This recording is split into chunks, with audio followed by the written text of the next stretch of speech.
Alexander III of Macedonia, also known as Alexander the Great, was born in the Argead dynasty in Pella, a city in ancient central Macedonia in 356 BC. He was the son of King Philip II of Macedon and his fourth wife Olympias of Epirus. Alexander succeeded his father to a throne in 336 BC at the age of 20. By 326 BC, he created one of the longest stretching empires of the world. He was considered as an invincible warrior and one of the greatest and most successful military commanders of the world. He had three wives, that is Roxanne of Bactria, Statira II of Persia, and Parysatis II of Persia. He had received several titles such as Shahanshah of Persia, Pharaoh of Egypt, Lord of Asia, and many more. His empire mainly stretched from ancient Macedonia to Bactria in north, Takshashila in east, and Egypt in south. However, his victory chariot was stopped by King Porus. So, if you want to know about how he stopped his Indian campaign, or how he rose to power, or what happened to his empire after his death, then watch the video till the end. So let's travel back in the time and start today's video about Alexander the Great's Asian campaign. Alexander's early life. Alexander grew up in Pella, the capital of Macedonia. According to some historians, he is also considered as a son of Lord Zeus. In his early years, Alexander was raised by a nurse named Lanique. Aristotle was Alexander's tutor, who was chosen by Philip. Alexander also fought several battles such as Battle of Chaeronea. In 338 BC, King Philip married Cleopatra Eurydice.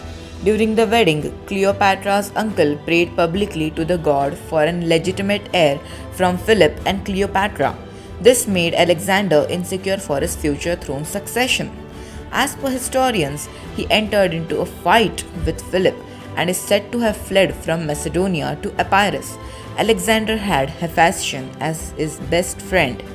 Alexander's father, Philip II, was assassinated at the wedding of Alexander's sister, that is Cleopatra of Macedon, by one of his bodyguards named Pausanias in 336 BC.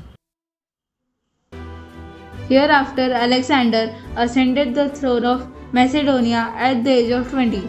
Alexander killed all of his rivals to the throne, such as his cousin Amyntas IV and the two princes of Laertes. Olympias also killed Cleopatra Eurydice and her daughter. Alexander's rise to power. The news of King Philip II's death resulted in revolts by several states, such as the Thebes, Athens, Thessaly, and Thracian tribes. Alexander sent 3,000 Macedonian cavalry to suppress the Thracians, which indirectly calmed the revolts. This way, Alexander gained a firm control over Macedonian Empire. He then upgraded his cavalry and troops and further decided to create an empire till Bharat or India. Conquest of Persia. According to some texts, King Philip II had planned to conquer the Persian Empire but was assassinated before it. Alexander then decided to proceed Philip's incomplete invasion project. In 334 BC, Alexander crossed the Hellespont and entered Asia. Persian Empire at that time was ruled by the Achaemenid Emperor Darius III. Darius did not take the entrance of Alexander in Asia seriously. Three major battles were fought in the Persian conquest, which were Battle of Cranaissus, Battle of Issus, and Battle of Gaugamela. The Achaemenid Persian Empire included ancient Egypt, Babylonia, Bactria, Margiana, and Mesopotamia. After the heavy loss occurred to the Persian army, Darius fled to Bactria to use the Bactrian cavalry and forces. Darius was alas killed in Bactria by the satrap Bessus. Here, Alexander fell in love and married the Bactrian princess Roxanne in 327 BC. He also married Darius' daughter Statira II and his niece Parysatis II in 324 BC. Alexander conquered the Achaemenid Persian Empire, which included the present Iran, Egypt, Turkey, and parts of Afghanistan and Pakistan. Conquest of India. After the conquest of Achaemenid Empire, Alexander allied with the kingdom of Takshashila, who was then ruled by Ambiraja, who surrendered to Alexander in 327 BC. His empire stretched from the Indus to Jhelum or Hadass. He was a rival of King Porus, who ruled the region of Hadass Parnasines. Ambhi aligned with Alexander for the control of Puru kingdom. However, a fierce battle was fought between Alexander and Porus, which is termed as the Battle of Hadass. Initially, Alexander was victorious in this battle, but he returned the kingdom to Porus as he was impressed by his bravery. Here is a story regarding this. It is as follows.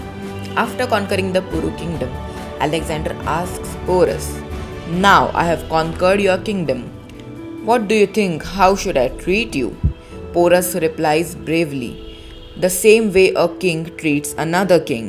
Alexander is astonished. He curiously asks Porus, "I have killed all your loved ones. I have taken away a lot from you, but still you don't fear your death?"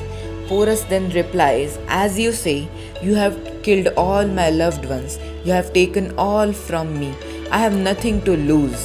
And if I want to live, I want to live for my motherland and serve her as a king, but not to remain as a servant to some another king." Alexander seemed very impressed from Porus. It is said that this way Alexander learned that bravery does not mean to conquer the world, but to save our motherland and our loved ones. He then returned Porus his kingdom and then is all set to again return to his motherland almost after an year. Other texts say that he defeated Porus and then retreated back to Macedonia due to the fear of Nanda Empire. Death and succession. Alexander died in 323 BC at Babylon during his way back to Macedonia. There are several stories about how he died. Some say he was poisoned and some say he was weakened due to excessive wine drinking. When he died, his wife Roxanne was expecting his heir. Due to the unknown gender of the unborn baby, the Alexandrian Empire was divided into 4 trusted generals who acted as regents but were the actual rulers. We hope you must have liked it. If yes, then please press the like button and share this video. And also subscribe our channel.